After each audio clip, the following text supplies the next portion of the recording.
Welcome back to Brain Thought. I'm Sathumi. I'm Riley. And I'm Bliss. Today we'd like to share ways to limit screen time on Apple devices. Too much screen time is hurtful for all ages. However, for children who are in the earliest stages of development, too much screen time can be very detrimental. Until their later teenage years, children aren't capable of managing the amount of time they spend on their screens, so limits must be set in place so they can maintain a balanced lifestyle. Apple provides a screen time setup for iPhones, MacBooks, and Apple Watches.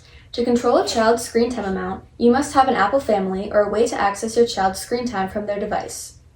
For the limits to be placed, you must go into Settings of the iPhone, scroll down to Screen Time category, and click it to be able to view your own screen time as well as your child's. From here, you can access each category and set different limits to help your child manage their time efficiently. The first category that you are able to set is downtime. When turning on downtime, you are able to turn off the apps you don't want your child to use after a certain time. When it's bedtime, you don't want your child up late playing a game. Downtime allows you to create a scheduled time for your child's apps to shut off. The Block at Downtime button allows you to make sure that your child cannot access the app after it's time to wind down. If you choose to leave the Block at Downtime button off, then your child is able to ignore the limit for 15 minutes, which they can press multiple times, or ignore the limit for the rest of the day, with no other warnings. The downtime section allows you to create limits for certain days, but you have to set up which apps are shut off in the section called Always Allowed. This section allows you to check the apps you want to leave on while downtime is on, such as iMessage, phone, FaceTime, App Store, or Photos app. In Always Allowed, you are able to select specific contacts that your child can contact when downtime is on. This could be certain family members or emergency contacts. You may not want your child to stay up talking or texting with their friends, and with Always Allowed, you're able to set up who they are allowed to talk to. The selections you make apply to messages, FaceTime, and phone calls.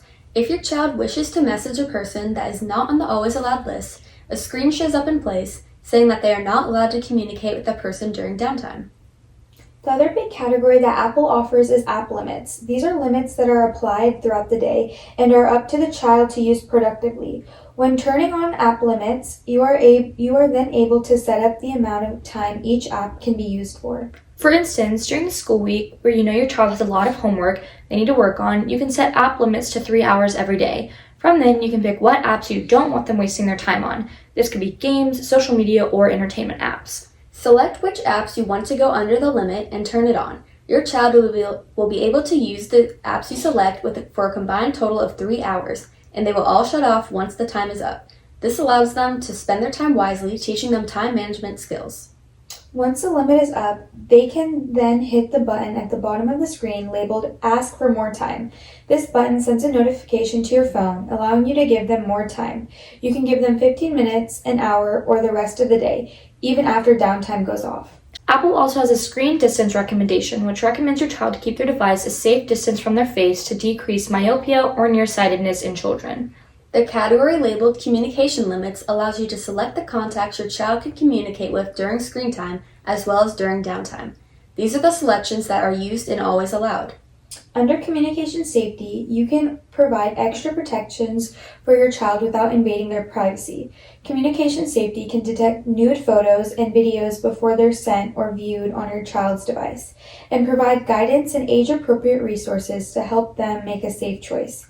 Apple does not have access to the photos or videos, ensuring your child's privacy.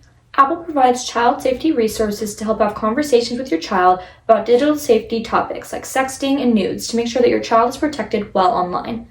Finally, Apple provides content and privacy settings, which allow you to restrict explicit content, purchases, downloads, and preferences. You can also use these settings for all your devices, which makes Apple easy with their Share Across Device buttons. This syncs your settings that you have set up, which makes it easy to monitor and control your child's screen time. Apple provides so many options for you to help your child create good habits online. By setting up controls that benefit your child, you can easily help them navigate their online activities safely and responsibly. Communicate with your child about what you are trying to do and come up with reasonable limits together. Screen time is a very helpful tool that will set your child up for success. Thank you so much for listening to today's podcast. We hope that you were able to learn something about the options available to you provided by Apple to help your child manage and stay safe online. Make sure you check us out on our other social media platforms with the username @HostedTechAwareness in all lowercase. Bye!